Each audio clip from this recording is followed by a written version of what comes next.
This wall stud is crooked, and I'm going to show you the best way to make this thing straight again.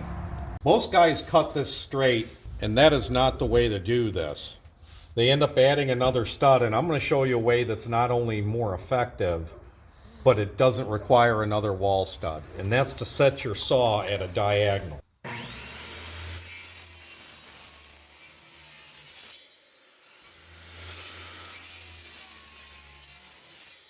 Now with this angle, that gives us the ability to pilot a hole, and then we can take a screw. This is a 3.5 inch screw.